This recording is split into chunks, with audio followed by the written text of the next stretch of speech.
What's going on, Forcible players? Ryan Miles here from On Tilt Gaming here for episode 7 of the Force of What Am I Talking About daily vlog thing. How's that for a title? Today, we're going to be talking about a concept very loosely. It's going to be design space in Force of Will, and just kind of like some things about cards that Force of Will isn't printing anymore, like things that they used to have in the game that they don't. And just like generic terms, right? Not like specifically Regalia and stuff like that, because it's good they stopped printing those. Then also like some rulers that they've printed and how those have impacted the cards that they're allowed to print, right? So on that topic, let's talk about Lumia. Lumia obviously has a very, very powerful ruler side ability that allows you to remove any resonator, any rested resonator from the game at the end of the turn, and then put it back on the field. So that's obviously very strongly synergistic with abilities that have the trigger when the resonator leaves the field, or trigger when a resonator enters the field. And we know we just saw Rachel has both of those abilities and is very, very popular in the Lumia decks that still exist. But Rachel's kind of like the only like really strong card that synergizes with Lumia that we've seen in pretty much the entire Raya cluster, right? And I think like Force of Will is very, very aware of how much Lumia impacts their design space, and I'm very, very glad about that, because I think the opposite is true when they printed Fox, right? Like after they printed Fox, they should have been, maybe we should stop printing broken green and black resonators, and then they're like, okay, but what if for our inheritance cycle we print Divine Bird of Ataractia, so you know the inheritance decks can draw cards, and then Fox is like, yeah, that's a good idea, thank you. And then in the last set of the cluster, they were like, all right, here's a new one. Let's make a black resonator that can come back forever, and you don't need to pay mana for it. And then Fox was like, yeah, I like that. That's a good idea. So they didn't learn that lesson with Fox, and that's why I think we see Griffin banned now, even though I think they should have banned the ruler. But with Lumia, they've been pretty conscious about it, right? You know, Captain Hook like came out before Lumia did, so we'll forgive that transgression, and they did ban Captain Hook, so congrats for them. Tama is a card that's played, Sacred Elf, Melfi, like Mana Dorks. These are all like CFC cards for the most part. And ever since they printed Lumia, like the powerful enter abilities have been very, very lackluster, you know, even like they've been fairly costed. Like any super powerful ability costs a lot of mana, is hard to cast. Any cheap enter ability is usually attached to Resonator, it dies very easily. And like kind of like how I talked about in the past about how I think True Blade is very, very good and healthy for the format, particularly in keeping Sacred Elf in check. In general, I think True Blade is single-handedly making it so that Lumia is not like completely overpowered, because when it does get access to these cheap resonators that draw cards, it gets to do a lot more than any other deck can really do. But the only reason that True Blade is even like in that spot of keeping Lumia in check is because Force of Will has done a very good job of not printing broken enter abilities, and I think that's okay. But I also think the game might be in a lot better spot if there were really impactful like enter abilities, but like Force of Will has forced themselves into this space where they can't do that. They cannot print cards that are that interesting because Lumia exists. And a lot of the cluster of Raya cluster so far has been, a lot of the resonators have been very focused on specific tribal and ruler-based archetypes. Like Lumia Pandas is a deck which is pretty cool, and there's a lot of cool synergies there, but like Pandas just overall are kind of weak. But like a lot of the blue cards are like Shayla related and Thunderstorm related. A lot of the red cards are Keurig and Strength Counter related. A lot of the black cards are Mystery Counter related. And there is no like when this card enters the battlefield or when this card leaves the field, generate a Mystery Counter. So like Lumia can't even abuse that. And I guess like on the topic, I kind of want to talk about this. I did when testing for GP Montreal, I had built a Strength Counter Lumia deck that was a lot of fun. It was really, really cool because it would go like turn 1 pass. Or like turn 1 Sacred Elf was like optimal, but you were playing more red stones than green stones. And then like if you didn't have a Sacred Elf, you would play Food Supply, just get 5 strength counters. Turn 2, you would play Piggy. If you didn't even Food Supply turn 1, Piggy would generate 2 strength counters. You'd give it swiftness, attack with it, flicker the Piggy, get 2 more strength counters. Turn 3, you would play Rachel. You would give Rachel swiftness with the Piggy because of the 2 counters that came in from the flicker. You'd attack with Rachel, stack their deck, flicker Rachel, search a card, and the card you would search would be Mariabella, so you're just like on curve, just like jamming fat dudes, attacking with swiftness, and it was a lot of fun. But yeah, for the most part, like the archetypes of the Raya cluster are kind of ruler locked. Green being Gil, True Blade Elemental, not usable with Lumia in almost any capacity. So I think that they kind of, I don't know if they did it on purpose or if they accidentally just like had a vision for these like interesting rulers for Rhea Cluster, and then just no enter abilities or leave the field abilities kind of happened. But I think they've done a good job building around Lumia, where they did not do that with Fox. So I do think that's a mistake they kind of learned from, I guess.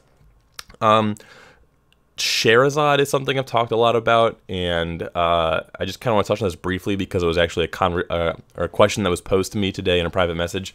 Someone asked me, what do I think Force of Will could print that would make Scheherazade less of a problem, right? So instead of going down the ban list route, what if they printed a card that was accessible to most decks and would be able to handle Scheherazade as like a sideboard option and just, tank the playability of the ruler. And he also mentioned that, not a Black Moonbeam type thing, right? Where Black Moonbeam was printed to counter Reflect Refrain and then ended up just being a card that Reflect Refrain played to beat every other deck, and it like had the complete opposite effect as what was supposedly intended, right?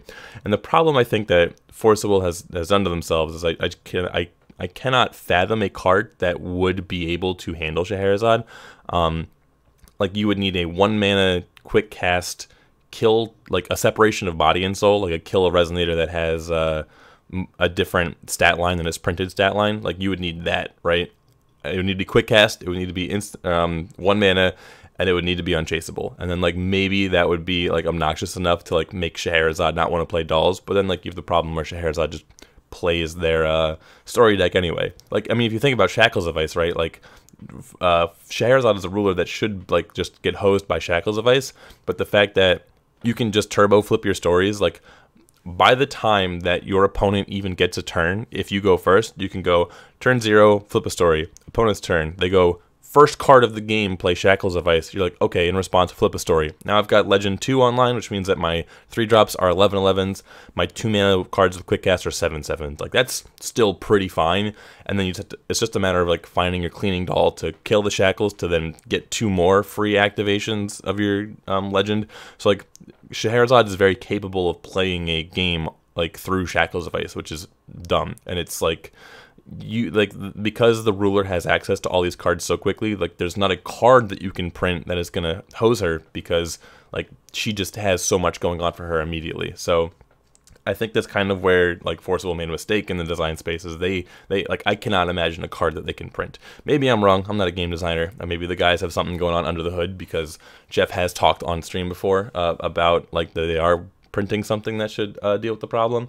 But that's just my thoughts on it.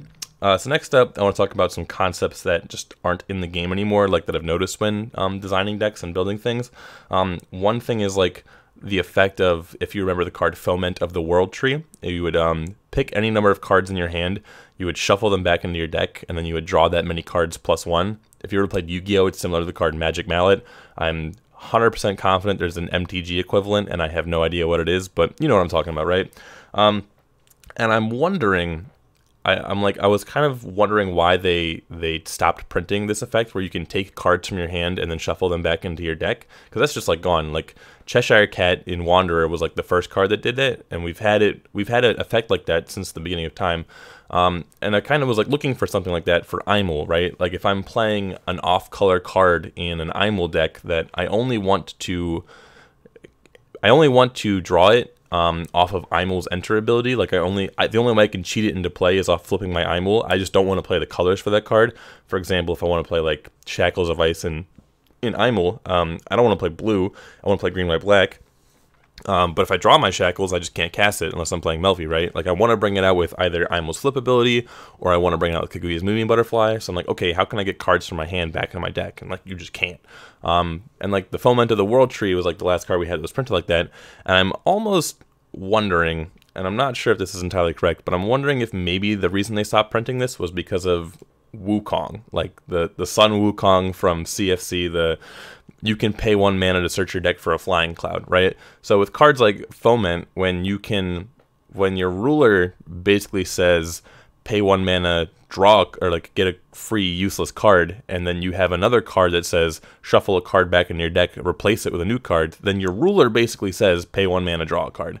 And I can see where that would be like a problem. That's the only thing I can really think of that would like make them not want to print this type of effect again. Either that or they just like really don't like combo decks and like the kind of thing that I want to be doing in an IML deck. But it's just something interesting that I didn't like. I just don't know why they stopped printing that, and that's the only thing I can really think of. So if you have any suggestions as to why they might have stopped doing that, feel free to let me know, because it's so weird, right? Next up, we have self-discard, right? So again, if I have this useless Shackles of Ice, it doesn't have to be Shackles of Ice, right? Like it could be some like red 3-drop. I mean, we don't have any broken enter abilities anymore, so like when I go through, I'm like, I want to build an IML deck, and I type in when this card enters the battlefield, and then I search for 3-drop resonators, there's like absolutely nothing, because that's playable because of the Lumia problem, right? But if I am playing something like that, or even for like a reanimator strategy, right, where I want to just like dump my big guys out of my hand and then reanimate them with cards like it's End of Days, for example, there's really not a lot available. There's if you want to play like a ruler focus strategy, you can play Charlotte or you can play Scarlet.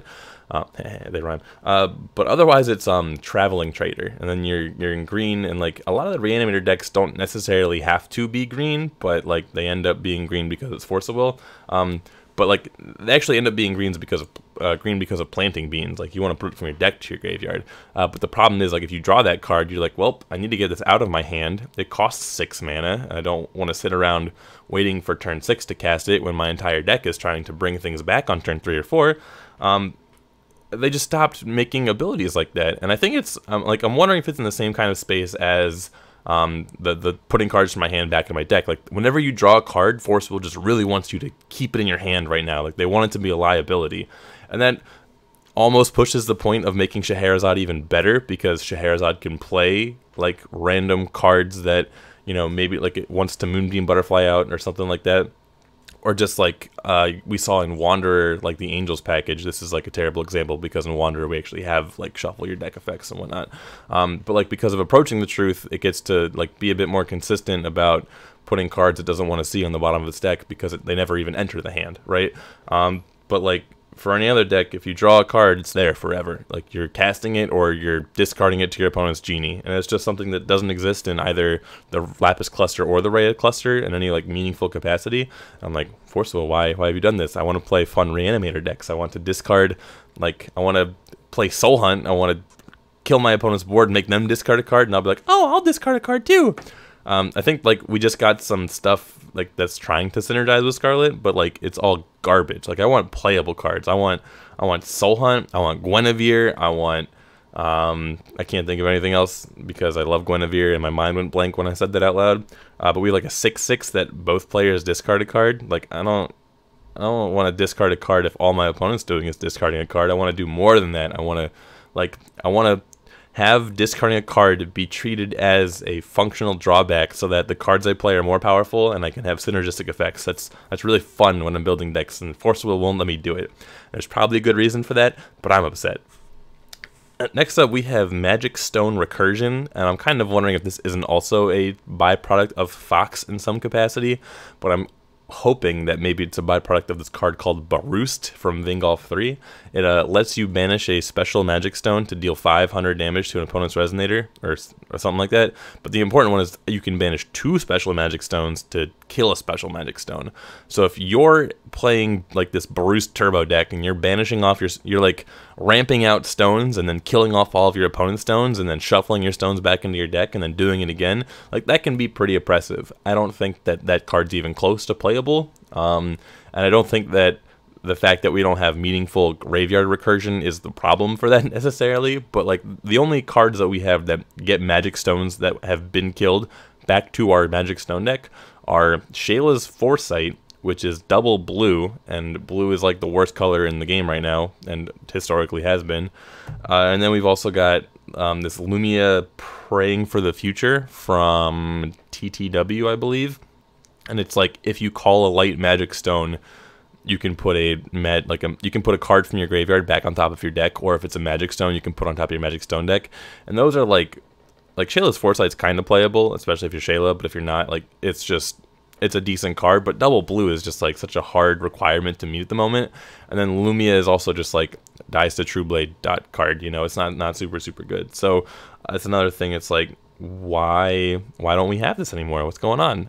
So just like there's like the rulers that have really limited the design space of Forcible intentionally, and then there are these other cards that used to exist in New Frontiers. Like, I don't miss Regalia being around, you know, I don't miss 0 mana cards, I don't miss 0 mana abilities being around, but these are some things that like I kind of always end up like searching the database for as I'm building like certain styles of decks, and I'm like, what happened to this? Where did these go? So if you have any thoughts, go ahead and leave me some comments down below. And I do appreciate you guys watching the video. Tomorrow, unfortunately, I will not be here, but Aaron Miles will be taking over the Forcible Daily, talking about who knows what, probably something fun. So I hope you guys enjoy his video tomorrow, and thanks so much for watching.